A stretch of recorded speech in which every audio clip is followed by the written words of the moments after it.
अस्सलाम वालेकुम जी, क्या हाल है? आप सबका ठीक है? चलें, without wasting any time, I hope maximum participants have joined the class. So let's start it. और बिफोर वी स्टार्ट, आप लोगों के लिए खबर ये है कि हमारी ऑनलाइन क्लासेस जो हैं ये महीना भी चलेंगी और अनफॉर्चुनेटली हम लोगों को शायद ये पूरा सेमेस्टर ऑनलाइन ही खत्म करना पड़े। तो महीने तक तो मेरा ख्याल है आपका शायद सेमेस्टर भी खत्म हो जाए। अभी कोई इसके बारे में फर्दर इत्तला नहीं, बस फिलहाल यही है कि ये पूरा महीना आपका ऑनलाइन ही चलेगा। तो जब हमें उम्मीद बनती है कि अब क्लासेस स्टार्ट होने वाली हैं, उसी टाइम ये खबर दोबारा आ जाती है कि क्लासेस ऑनलाइन ही चलेंगी। होपफुली अब ये एक और दुआ कर सकते हैं कि इस महीने के बाद भी अल्लाह करे क्लासेस शुरू हो जाएँ, तो that would be very good.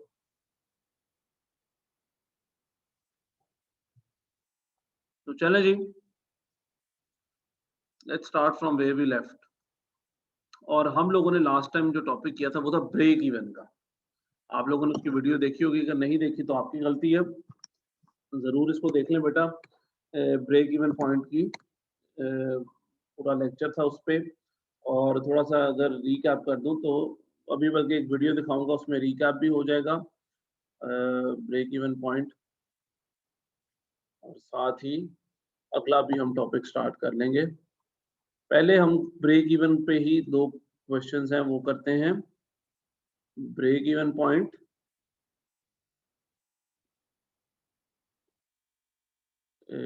एक मिनट जी, इसका एक एग्जांपल ब्रेक इवन पॉइंट का एक यूनिट्स में और एक डॉलर्स में, दोनों में है।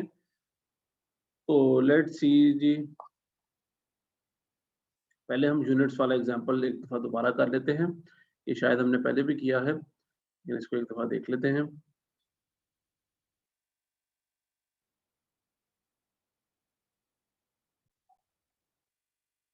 In this video, I just want to run through a quick example of how to calculate the break-even point in units. So let's say your company sells ice cream sundaes and you sell them at a price of $4 each, and the variable cost per sundae is $1. And then the total fixed cost that your company has is $240,000. Now, having this information and knowing this formula right here will allow you to solve for how many sundaes that you need to sell in order to break even. So you're going to start with, in the numerator, you're going to have your fixed costs. So we see the fixed costs are $240,000. Those are the costs you're going to incur no matter how many sundaes you sell. So we're going to have $240,000, and then we're going to divide that by the unit contribution margin. Otherwise, you could say the contribution margin per unit. It's the same thing. It's basically saying every time you sell one of these ice cream sundaes, how much contribution margin do you generate? And that's calculated by taking the $4 of sales revenue per sundae minus the variable cost per sundae. So that's 4 minus 1. So that's $3 is your unit contribution margin. So think about it like this. Every time you sell one of these beautiful sundaes, you get $3 that you generate after covering your variable costs. There's $3 left over that can go toward your company's fixed costs. So what we're going to do is we're going to divide by that $3. And so this is going to give us a number. It's going to give us 80,000. Okay. This is not a dollar amount. This is an actual number of units. So this is 80,000 sundaes. So if your company wants to break even, right, neither have a loss nor a gain, but to break even, it's going to have to sell 80,000 sundaes.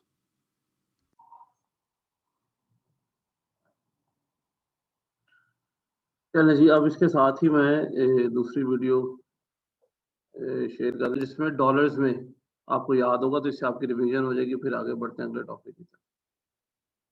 Do a quick example of how to calculate the break-even point in terms of sales dollars, or in terms of euros or yen or whatever currency you happen to choose. So let's say you sell ice cream cones. You got a big delicious ice cream cone here, and you sell it for $4 each. That's your selling price. And then the variable cost per cone is $1. And then your total fixed costs for your company are $240,000. So we're going to use this formula right here to figure out how many sales dollars we need to get in order to break even. Okay, that would be our sales target to break even. So in the numerator, we're going to have fixed costs, which is just given. That's pretty simple. That's $240,000. But the denominator is a little more tricky. We're going to need to calculate something called the contribution margin ratio. So to get that, we're going to have to first find the unit contribution margin, which is 4 minus 1 is 3. That's our unit contribution margin. What that means is every time we sell an ice cream cone, we generate $3 of contribution margin. That's $3 that, after covering our variable costs, can go toward our fixed cost. That's a unit contribution margin, so it's 3. Okay, and then once we know that unit contribution margin, we divide it by the selling price, which is 4, and that gives us 0.75. And what does that mean? So 0.75 means this. This is our contribution margin ratio, by the way, 0.75. It means that for every dollar of sales, every time we make a dollar of sales, 75 cents of that dollar is going to become contribution margin. So now we're going to take that 0.75, we're going to plug it in here because it's our contribution margin ratio. Sometimes people express it in terms of percentage, like 75%, but we'll just put 0.75 here to make the math easy. Okay, and so we calculate this out. We take the 240,000 and divide it by 0.75, and that gives us $320,000.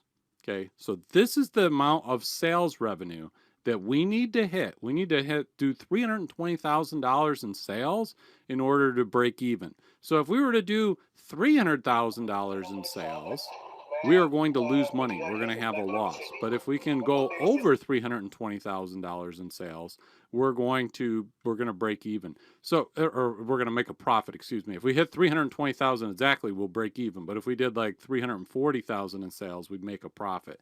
Now, if you want to know, okay, well, so 320,000 in sales, how many ice cream cones is that? We take the 320 and we divide that by the selling price of $4.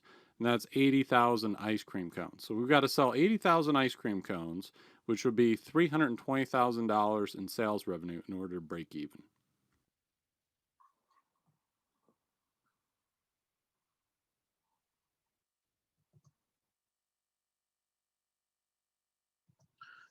चले जी, थोड़ा सा आपको revise हो गया होगा, साथ examples भी हो गई ब्रेक इवन पॉइंट की कि the sales units or the sales amount in dollars or rupees that you need to have a no profit no loss situation, तो उसी को हम ब्रेक इवन कहते हैं। ब्रेक इवन पॉइंट होता है वो सेल्स उतने यूनिट्स हो या उतने डॉलर्स की हो, उसको हम ब्रेक इवन पॉइंट कहते हैं। अच्छा, अब यहाँ पे एक जो नया टॉपिक आज हमने करना है वो है ब्रेक इवन चार्ट का। ब्रेक इवन चार्ट, ये इस चार्ट के तहत आपको ब्रेक इवन समझाने की कोशिश करता हूं मैं। ब्रेक इवन पॉइंट, ये ग्राफ बना रहा हूं मैं और ये बड़ा इंटरेस्टिंग ग्राफ है, देखिएगा, समझिएगा इसको।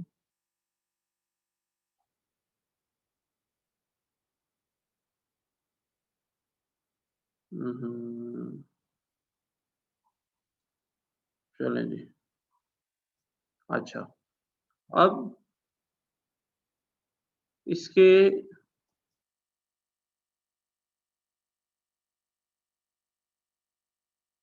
यहाँ पे एक्स एक्सिस पे यूनिट्स हैं और इसके वाई एक्सिस पे डॉलर्स या अमाउंट है, ठीक है जी। और इसके अब हम ग्राफ बनाते हैं। ब्रेक इवन पॉइंट ऐसा पॉइंट जहां पे नो प्रॉफिट नो लॉस, ठीक है, यानी कि नो प्रॉफिट नो लॉस कब होता है? अब नो प्रॉफिट नो लॉस होता है एक ऐसी सिचुएशन में जहां पे आपका रेवेन्यू और आपकी कॉस्ट ये बराबर हो जाए। ऐसी बात है जी, जहां पे आप जितना कमा रहे हैं उतना ही लग रहा है, वो बराबर हो जाए, तो इसको हम कहते हैं नो प्रॉफिट नो लॉस। अच्छा, ये जो लाइन मैं बनाने जा रहा हूं जी, ये एक स्ट्रेट लाइन, ये आप देखें, ये लाइन मैंने बनाई है रेवेन्यू की लाइन, यानी अगर यूनिट्स बढ़ रहे हैं, ये देखें जी, यूनिट्स बढ़ रहे हैं और साथ ही रेवेन्यू इन डॉलर्स भी बढ़ रहा है। अच्छा, इसके साथ ही आप ये जीरो से स्टार्ट हो रही है ओरिजिन से, इसका मतलब है कि if 0 units are sold there is 0 revenue. ठीक है, तो ये यूनिट्स और डॉलर के दरमियान एक ये लाइन हमने बना ली, और ये 0 से स्टार्ट करने का मतलब है नो यूनिट्स नो रेवेन्यू। साथ ही दूसरी मैंने लाइन आपको कौन सी बताई थी, कॉस्ट की लाइन। अच्छा, अब कॉस्ट की लाइन 0 से स्टार्ट नहीं होगी, क्यों? क्योंकि कॉन्सेप्ट है फिक्स्ड कॉस्ट का, आपको याद होगा। तो फिक्स्ड कॉस्ट की वजह से कुछ ना कुछ आपको कॉस्ट यहाँ से अगर हम स्टार्ट करें तो कुछ ना कुछ कॉस्ट आपको बेयर करनी पड़ेगी। उसके बाद जो कॉस्ट है वो सारी वेरिएबल है, क्योंकि फिक्स तो आपने ऑलरेडी काउंट फॉर कर ली, तो उसका ग्राफ ये सीधा ही बनेगा इस तरह। ठीक है जी, ये हमारी जो लाइन है ये है कॉस्ट की line, this is the cost line. अब रेवेन्यू 0 से स्टार्ट होना आपको समझ लगी, कॉस्ट 0 से स्टार्ट क्यों नहीं होती, क्योंकि देयर इज फिक्स्ड कॉस्ट। तो ये जो इतना पोर्शन है यहाँ से लेके यहाँ तक का पोर्शन है, ये आपकी फिक्स कॉस्ट को रिप्रेजेंट कर रहा है, और यहाँ से लेके जो यहाँ तक का पोर्शन है ये आपकी, एक मिनट जी,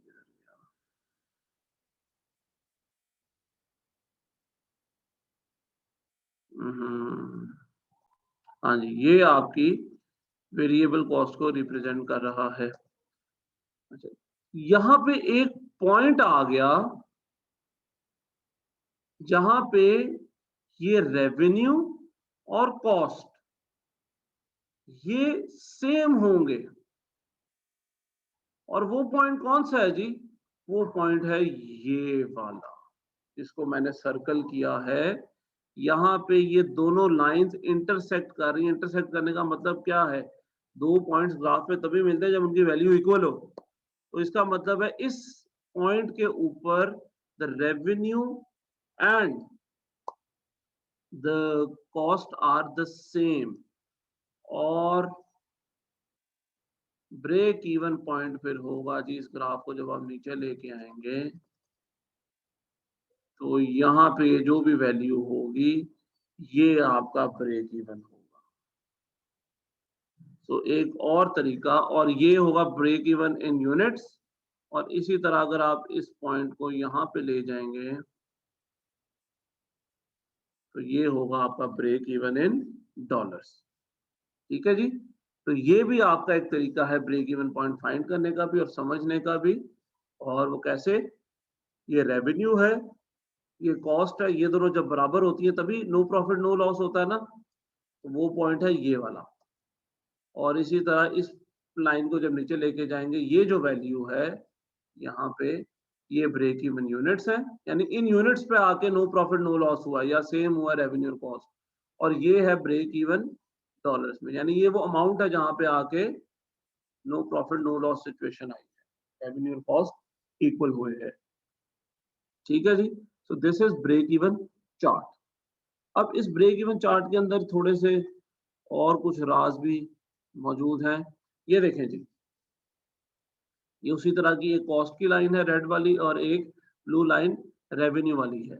अब इन सारी बातों को समझे, ये तो पी जो है, ये पी तो आपको समझ लग गया, पी पॉइंट ये आपका ब्रेक इवन पॉइंट है। ठीक है, क्यू क्वांटिटी है, और इसी तरह ये रेवेन्यू, ये इन्होंने लाइन लगाई नहीं, लेकिन अमाउंट या आर अगर इसको कर दे जो भी कह रहा है, that would be the break even in amount.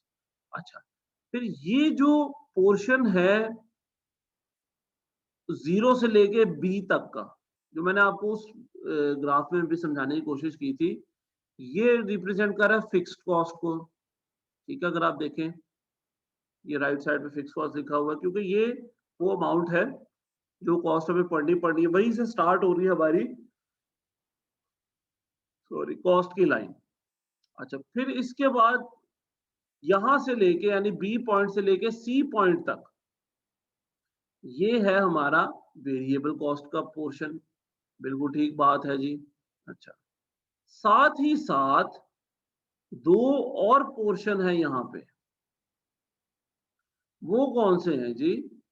ये देखिए P पॉइंट से या Q पॉइंट से, ये PQ लाइन से अगर आप राइट पे मूव करेंगे, अगर आप राइट पे मूव करेंगे तो ये सारा पोर्शन राइट साइड वाला जो है ये प्रॉफिट का होगा, क्योंकि अगर आप देखें राइट साइड पे सारे की सारी सारे का सारा जो रेवेन्यू है वो कॉस्ट से ज्यादा ही है, वो कॉस्ट से ज्यादा ही। ब्लू लाइन ऊपर है रेड लाइन के, P पॉइंट से अगर आप राइट मूव करें, this means that this whole portion is profit. Whereas इसके वापस आए अगर, तो Q पॉइंट से लेके 0 पॉइंट तक या O पॉइंट तक, ओरिजिन तक, इस सारे पोर्शन में रेड लाइन ऊपर है और ब्लू लाइन नीचे है, जिसका मतलब है कॉस्ट ज्यादा है रेवेन्यू से, तो ये सारा पोर्शन लॉस का होगा आपका। ठीक है, इसी को मैं अगर दोबारा समझाऊं उस पे, तो बेटा ये वाला जो पोर्शन है, ये वाला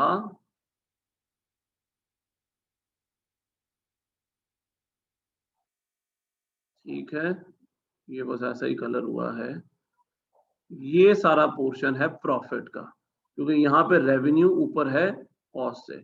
और ये वाला जो पोर्शन है, ये सारा पोर्शन है लॉस का, क्योंकि इसमें कॉस्ट की लाइन ऊपर है रेवेन्यू से, यानी कॉस्ट ज्यादा है रेवेन्यू से।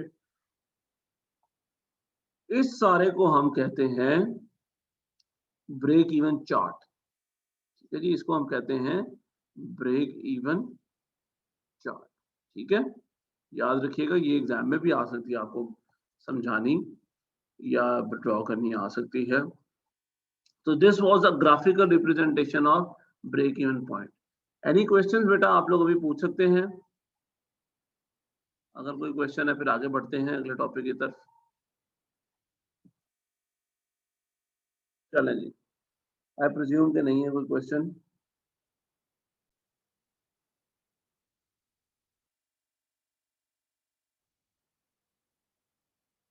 अच्छा जी, नेक्स्ट टॉपिक है हमारा मार्जिन ऑफ सेफ्टी का।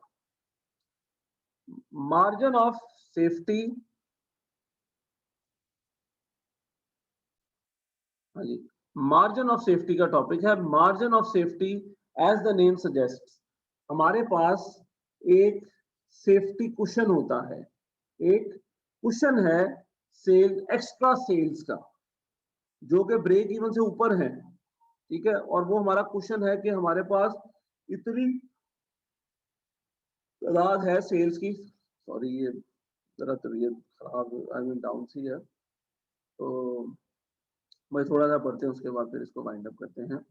इसका मतलब है कि आपके पास करंट जो सेल्स लेवल है वो ब्रेक इवन से कितना ऊपर है, आपके पास सेफ्टी कुशन कितना है। फॉर एग्जांपल, अगर आपका ब्रेक इवन यूनिट पॉइंट आता है 1000 यूनिट्स, लेकिन आप करंटली 1500 यूनिट्स बेच रहे हैं, तो इसका मतलब है that you have a safety cushion of 500 units, यानी 500 यूनिट्स आप ऊपर बेच रहे हैं। अच्छा, अगर आप 1200 यूनिट्स बेच रहे हो तो इसका मतलब आपका मार्जिन ऑफ सेफ्टी होता 200 यूनिट्स का, यानी आप 200 यूनिट्स ऊपर बेच रहे हैं। तो ये भी एक तरीका है आपको आपकी फर्म की ब्रेक इवन बताने का भी, और साथ ही साथ ब्रेक इवन के साथ कंपैरिजन रखने का, क्योंकि खाली ब्रेक इवन निकालने का ये मकसद नहीं कि हमने उतना ही सेल करना है, हम तो उससे ज्यादा ही सेल कर रहे हैं। तो हमें एक और इंटरप्रिटेशन चाहिए ब्रेक इवन पॉइंट की, that compares the current situation with the break even point. तो मार्जिन ऑफ सेफ्टी एक ऐसी सिचुएशन है, एक ऐसा फॉर्मूला भी है जो हमें करंट लेवल को कंपेयर करके बताता है ब्रेक इवन से, ताकि हमें पता चल जाए कि हम कहाँ पे स्टैंड कर रहे हैं, हमारे पास क्वेश्चन कितना है या कितना नहीं है। तो ये हमें मार्जिन ऑफ सेफ्टी बताता है the sales as when compare to या comparative to the break even, when compare to the break even वो कितनी है। तो मार्जिन ऑफ सेफ्टी का फॉर्मूला आपके सामने आ रहा है, तीन फॉर्मूला है जी। एक है मार्जिन ऑफ सेफ्टी परसेंटेज, ये फॉर्मूला है, एक है margin of safety in dollars और एक है margin of safety in units. तो ये परसेंटेज का फॉर्मूला देख लें जी, current sales minus break even point divided by current sales into 100। ठीक है, यानी जो आप करंटली जितना माल बेच रहे हैं माइनस ब्रेक इवन पॉइंट कितना कैलकुलेट किया था, तो ये एक्सेसिव सेल्स आ जाएंगी as compare to break even. अब ये कितना परसेंटेज है टोटल सेल्स का, तो ये हमारे पास ब्रेक इवन का क्वेश्चन आ जाता है जिसको हम कहते हैं margin of safety. For example, आप अभी 1500 यूनिट्स बेच रहे थे और आपका ब्रेक इवन पॉइंट आपने 1000 कैलकुलेट किया था, डिवाइडेड बाय 1500 और इस सारे को इनटू 100, तो ये आएगा जी 500। 1500 माइनस 1000 500 आ जाएगा, 500 डिवाइडेड बाय 1500 1/3 आ गया इनटू 100, तो ये आ जाता है तकरीबन 33.33%। इसका मतलब है the margin of safety is 33.3%, which means that our current sales are 33.33% above break even point। तो ये हमें बताता है कि हम कहाँ पे स्टैंड कर रहे हैं। अच्छा, अगर ये आंसर ज्यादा होता, 50% होता तो ज्यादा अच्छा होता, जितना ज्यादा होता उतना ही ये बेहतर होता, और जितना कम होगा उतना ही हमारे लिए तशवीश की बात है, उतना ही हमें ध्यान रखना पड़ेगा, ज्यादा चौकन्ना रहना पड़ेगा ब्रेक इवन पॉइंट को लेके। तो ये याद रखिएगा, ब्रेक इवन पॉइंट को कंपैरेटिव बताता है with the current level of sales. तो ये तो परसेंटेज का फॉर्मूला था। इसी तरह मार्जिन ऑफ सेफ्टी का डॉलर्स में भी फॉर्मूला है। ठीक है, यानी break even sale current sales यानी डॉलर अमाउंट की जो आपकी होंगी, और ब्रेक इवन सेल्स भी डॉलर अमाउंट की। और ये आपने कैसे कैलकुलेट की, ये आपने पीछे फॉर्मूला सीएम रेशियो वाला जो यूज किया था ये जो सीएम रेशियो वाला फॉर्मूला था ये आपने उससे कैलकुलेट की थी, break even sales in dollars in amount. अच्छा, इसी तरह margin of safety in units, current sales unit minus break even point unit. तो इसी एग्जांपल को अगर आप लें तो 1000 यूनिट्स, सॉरी 1500 यूनिट्स आप बेच रहे थे, minus 1000 units is equal to 500 units आपके पास मार्जिन ऑफ सेफ्टी है। ठीक है, अब इसकी एक एग्जांपल देखें। Ford company purchased a new piece of machinery to expand the production output of its top of the line car model. The machine's cost will increase the operating expenses to 1 million per year and the sales output will likewise augment, यानी बढ़ेगी। After the machine was purchased, the company achieved a sales revenue of 4.2 million with a break-even point of 3.95 million। तो इससे अगर margin of safety या formula में put करें तो वो आता है 5.8%। कैसे जी, फॉर्मूला देखें, करंट सेल्स लेवल 4.2 माइनस 3.95, ये आ गया आपके पास 0.25 divided by current sales level which is 4.2 into 100। अगर मैं करूं तो ये बनता है जी 0.25 divided by 4.2 is equal to 0.059 into 100, तो ये बनता है 5.9%। ठीक है, इन्होंने 8 किया लेकिन चलें 9 आ रहा है इस एग्जाम्पल में, 9 का, तो ये परसेंटेज में आ गया। अच्छा, अगर अमाउंट में करना है तो current sales minus break even sales 4.2 minus 3.95, ये 0.25 मिलियन डॉलर्स आ जाता। यूनिट्स में अगर करना होता तो यूनिट्स में करने के लिए हमारे पास डाटा नहीं गिवन, वरना डाटा गिवन होता हम यूनिट्स को आपस में माइनस कर लेते। अच्छा जी, बेटा एक ही बात है, अमाउंट इन डॉलर्स हो या रुपीज एक ही बात है, क्योंकि आपकी बुक और लिटरेचर ज्यादातर जो अवेलेबल होता है वो डॉलर में होता है, तो हम भी इसीलिए डॉलर ही कह देते हैं, एक ही बात है। और रुपये में करने का भी एक फॉर्मूला का डॉलर आपने करना है, ठीक है, इंटू 158 या जितने भी का भी डॉलर है वो कर दें तो रुपीज में हो जाएगा। ठीक है, अमाउंट है, basically the formula is amount, cost भी सब कुछ अमाउंट देखनी है आपने, ठीक है, अमाउंट डॉलर में और रुपये में, it is actually the amount. अच्छा, एक एग्जांपल आपको दिखाता हूँ जी उसकी वीडियो, फिर उसके बाद हम अगली क्लास में चलते हैं।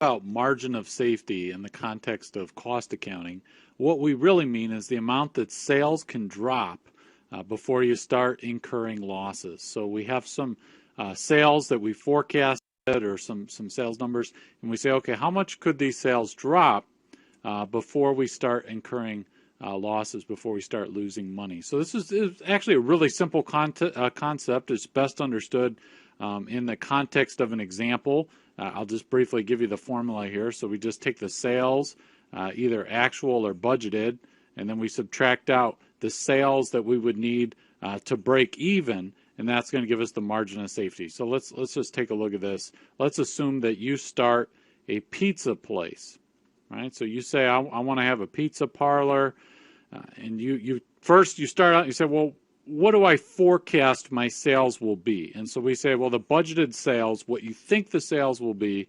$250,000. $50,000. And you've done some other calculations where you say, okay, for me to break even, my break-even sales would need to be $200,000.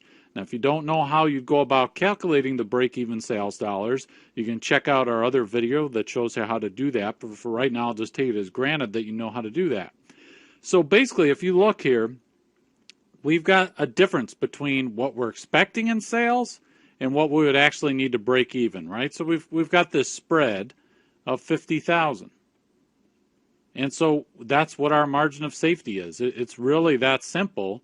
We're just saying, hey, look, if we go below 200,000, we're losing money, right? Because we need at least 200 grand to break even, but we're actually expecting 250, so we've got this 50,000 in buffer, right? So that's like a buffer sales. Before, sales could drop by 50 grand before we'd really start having any serious problems. And we can actually also think about the margin of safety in terms of a percentage.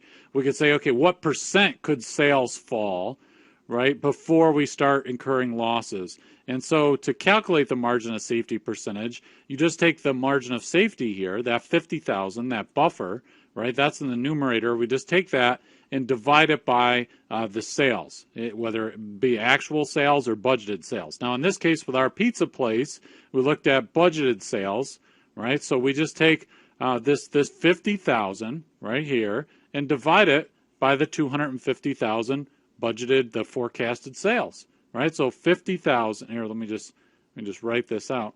So we've got the 50,000 divided by 250,000, and that's going to give us 0.2 or 20%. So what does this mean? How do we interpret this? Well, this basically means that sales can fall 20%. Let's go back and see our sales. So our forecasted sales of 250,000, this can fall 20% before we would actually start losing any money.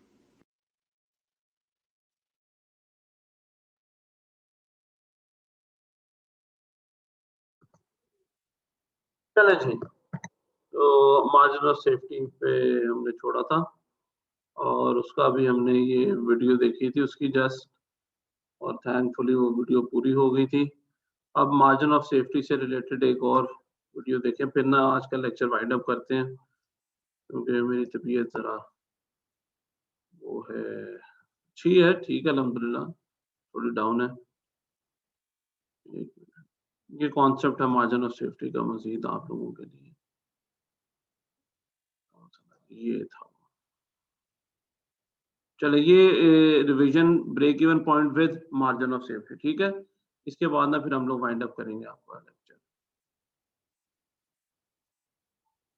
नहीं, वो आपका नहीं है, वो आपका नहीं है जो अभी किया है, वो अभी पिछली क्लास थी फाइनेंशियल अकाउंटिंग की, उसका था वो।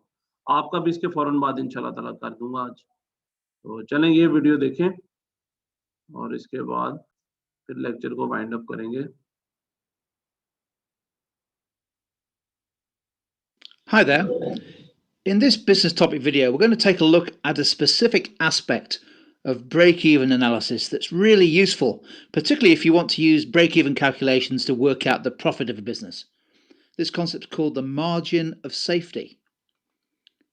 Now, a quick reminder, hopefully this is familiar to you, if not, a useful reminder of how we calculate the break-even output, the number of units at which total revenues of the business equals total costs. In other words, the point at which a business is not making a loss, but neither is it making a profit, where total revenues equals total costs. And you need to be familiar, of course, in terms of how break-even analysis is constructed. You need to understand how revenues are calculated. Revenues are the value of sales made by a business over a particular period, and you calculate revenues by multiplying the selling price per unit times by the number of units sold.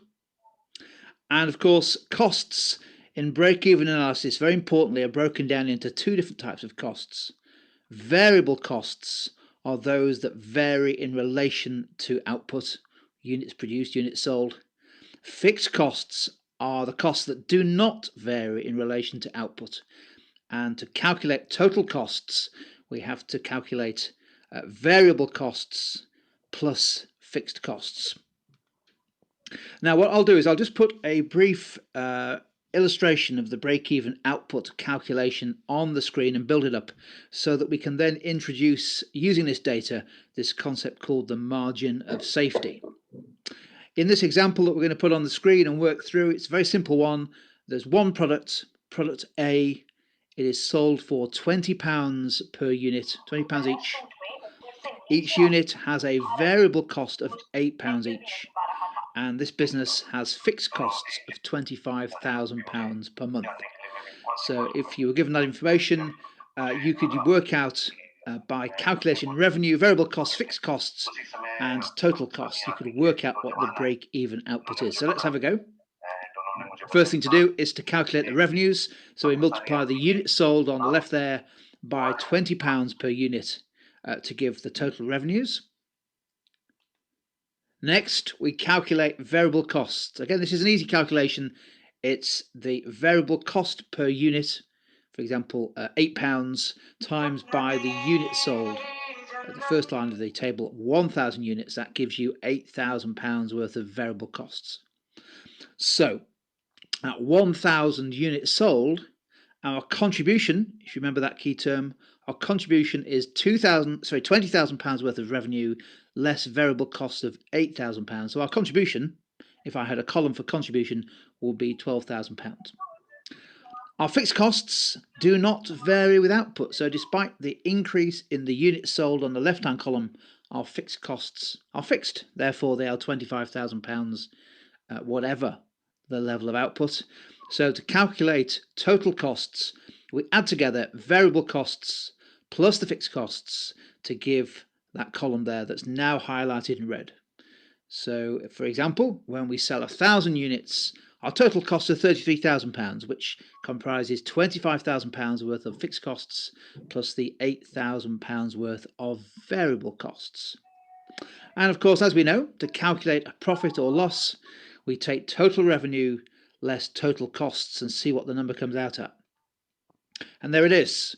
So we can see that at 1,000 units sold, we make a loss of £13,000 because our revenue of £20,000 was not enough to cover our total costs of £33,000. In other words, at 1,000 units sold, we have not yet broken even.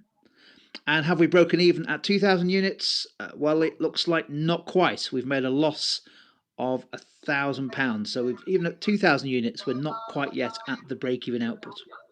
However, certainly at 3,000, 4,000, 5,000 units, we have started to generate a profit, which must mean that we have exceeded the break-even output.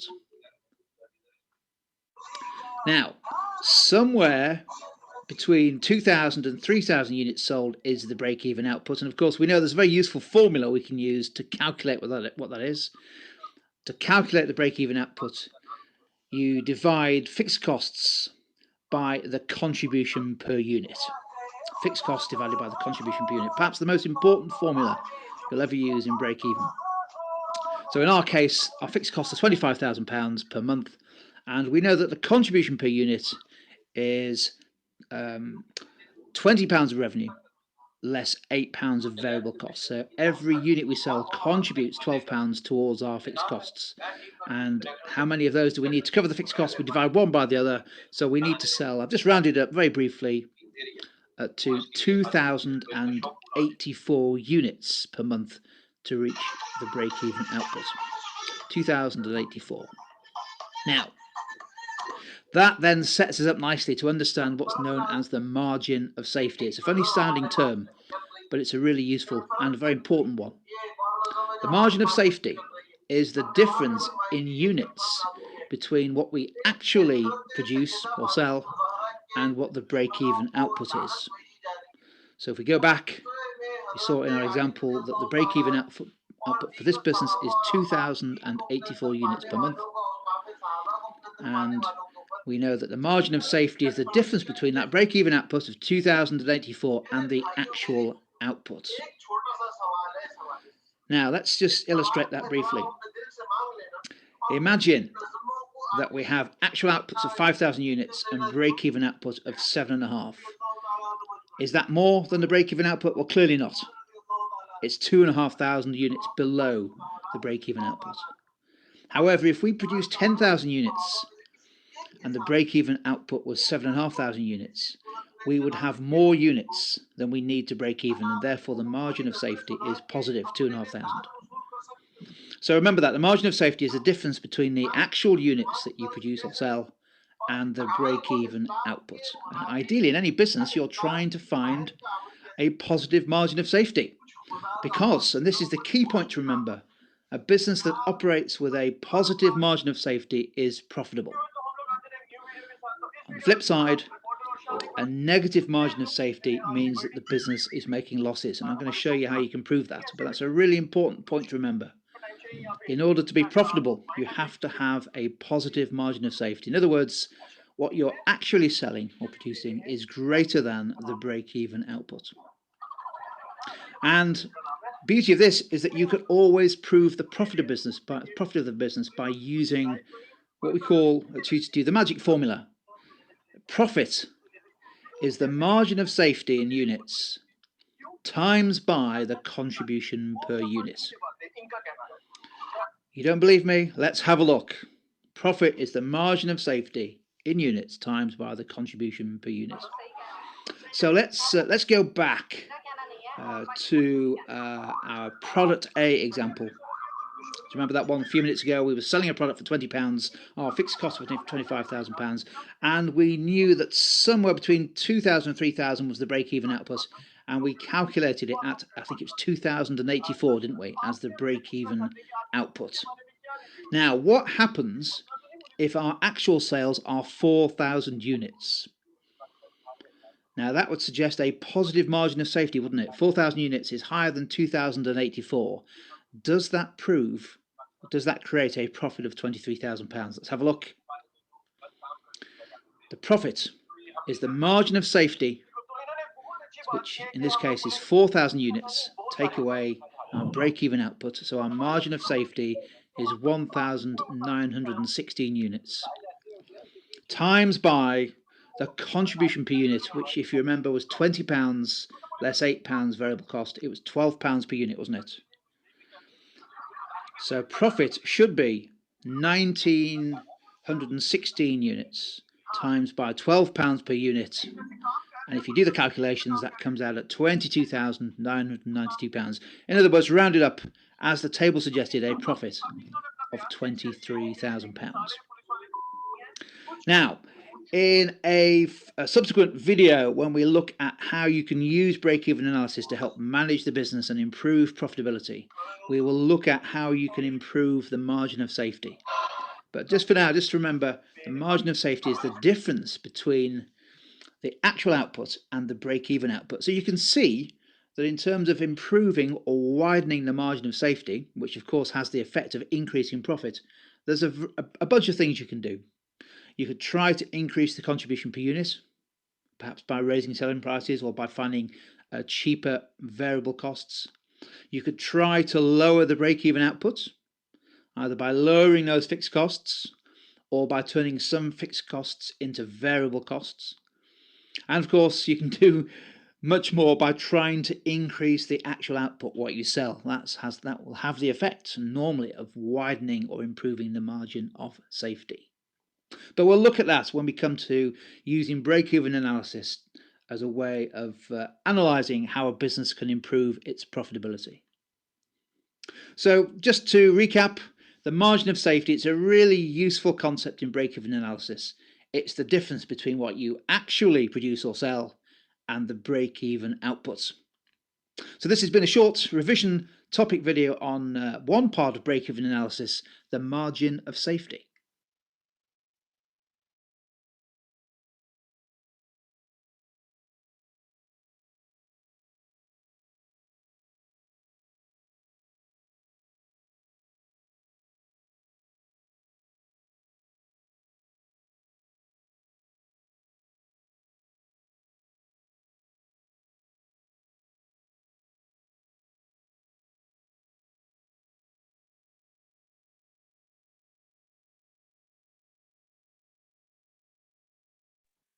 अच्छा जी, sorry. ये अब दोबारा repeat कर देता हूँ। ये बड़ी ज़बरदस्त एक वीडियो थी क्योंकि इसमें ना मार्जिन ऑफ सेफ्टी का कॉन्सेप्ट बड़ा ज़बरदस्त बताया गया था। आपने देखा कि प्रॉफिट के साथ भी उन्होंने रिलेट किया मार्जिन ऑफ सेफ्टी को, जो कि बड़ी लॉजिकल बात थी कि obviously margin of safety break even से ऊपर के जो अमाउंट है या पोर्शन है उसको कहते हैं, तो वो that is equal to profit actually. तो प्रॉफिट मार्जिन ऑफ सेफ्टी के अंदर ही आपका प्रॉफिट भी होता है। सिमिलरली मार्जिन ऑफ सेफ्टी को इम्प्रूव कैसे किया जाए, वो भी कुछ आपको टिप्स दी गई थी। तो बड़ा इस हिसाब से कॉम्प्रिहेंसिव वीडियो थी। इसको ना दोबारा ज़रूर देखिएगा। जब आप ये लेक्चर देखें तो ख़ास तौर पे इस वीडियो को एक दफ़ा दोबारा और कोई 4-5 मिनट के बाद जब मार्जिन ऑफ सेफ्टी स्टार्ट होता है, पिछली तो रिवीजन थी, मार्जिन ऑफ सेफ्टी 5 मिनट के बाद स्टार्ट होता है, वहाँ से दोबारा देखिएगा, ठीक है? चलें जी, ये तो ब्रेक इवन का टॉपिक था, हमारा ब्रेक इवन का टॉपिक ख़त्म होता है और इसके बाद अब बाकी जो फ़ॉर्मूलाज़ हैं वो हमने करने हैं। अच्छा, एक फ़ॉर्मूला से सॉरी रह गया हमारा, वो करके ना फिर ये लेक्चर वाइंड अप करते हैं। वो है जी break even with target profit. अच्छा, ब्रेक इवन तो होता है कि आपने कितने यूनिट्स बेचने हैं ज़ीरो प्रॉफिट ज़ीरो लॉस के लिए। लेकिन अगर मैं कहूँ कि हमें एक मिनिमम प्रॉफिट भी चाहिए, ठीक है? और वो मिनिमम प्रॉफिट हमने कोई एक ऐसा खर्चा है जो कि हम समझते हैं कि लाज़मी है, तो हम तो उसको भी फिक्स कॉस्ट के बराबर ही लेते हैं कि वो भी लाज़मी एक खर्चा है। तो हम एक पर्टिकुलर प्रॉफिट के साथ जानना चाह रहे हैं कि कितने यूनिट्स बेचेंगे, तो हमें उतना प्रॉफिट कमाया जाएगा। तो बेसिकली हम ब्रेक इवन पॉइंट को प्रॉफिट के साथ लिंक कर रहे हैं। ब्रेक इवन पॉइंट में हम कहते थे कि फिक्स्ड कॉस्ट को कवर करने के लिए हमें कितना वो चाहिए, यूनिट्स बेचने चाहिए, तो हम क्या करते थे fixed cost divided by contribution margin per unit, ठीक है? इसकी बजाय हम ये जानना चाह रहे हैं कि हम एक पर्टिकुलर अमाउंट ऑफ प्रॉफिट अगर कमाना चाह रहे हैं तो उसके लिए कितने यूनिट्स बेचें। तो हम इस सारे फॉर्मूले के अंदर सिर्फ एक टारगेट प्रॉफिट ऐड कर, तो fix cost plus target profit divided by contribution margin per unit. For example आपकी फिक्स कॉस्ट है 50,000, सॉरी 50,000 और divided by contribution margin per unit है आपका से 50 का, ठीक है? तो ये आपका बनता है 1000, यानी आप 1000 यूनिट्स बेचेंगे तो 50,000 की फिक्स कॉस्ट कवर करेंगे। लेकिन मैं ज़ीरो प्रॉफिट नहीं चाह रहा, मैं चाह रहा हूँ कि मैं 50,000 तो फिक्स कॉस्ट है, ये तो कवर करनी है। इसके अलावा मैं से 25,000 का प्रॉफिट भी चाहता हूँ। तो अब मैं जानना चाह रहा हूँ कि 50,000 कवर करना प्लस 25,000 कवर करना, तो ये मैं 75,000 कवर करना चाह रहा हूँ, यानी मैं 25,000 का टारगेट प्रॉफिट भी चाह रहा हूँ। उस केस में ये बन जाएगा 75,000 divided by 50 is equal to 1500। तो अब मुझे अगर 25,000 का प्रॉफिट कमाना है तो कितने यूनिट्स बेचने हैं? 1500। तो ये फॉर्मूला हमारे लिए बड़ा सूदमंद साबित होता है अगर हम टारगेट प्रॉफिट करना चाहें। अगर हम प्रॉफिट को टारगेट करना चाहें और हम ये जानना चाहें कि एक पर्टिकुलर अमाउंट ऑफ प्रॉफिट कमाने के लिए हमें कितने यूनिट्स बेचने पड़ेंगे, तो हम इस फॉर्मूले का सहारा ले सकते हैं। फिक्स कॉस्ट के अंदर टारगेट प्रॉफिट ऐड कर दें और उसको डिवाइड कर दें कंट्रीब्यूशन पर मार्जिन से, जो कि पिछला ब्रेक इवन का फॉर्मूला आपने ऑलरेडी पढ़ा हुआ है। तो ये आपका बन जाता है जी break even point with target profit. यानी अगर आप 25,000 का प्रॉफिट कमाना चाह रहे हैं तो आपको 1500 यूनिट्स बेचने पड़ेंगे। ठीक है, तो ये था जी हमारा ब्रेक इवन का पूरा टॉपिक। और इसके अलावा सीवीपी के अंदर और भी फार्मूलाज हैं, वो हम इंशाल्लाह ताला उनकी एग्जांपल्स भी करेंगे और फार्मूलाज भी करेंगे नेक्स्ट क्लास में। और अब नेक्स्ट क्लास ना मैं आफ्टरनून के साथ लूंगा, which is going to be on Wednesday और थर्सडे। ठीक है, तो आपके साथ कल वाली क्लास नहीं होगी, आपके साथ मॉर्निंग के साथ कल वाली क्लास नहीं होगी, वो आफ्टरनून के साथ होगी। ठीक है, तो चलें जी, एनी क्वेश्चंस?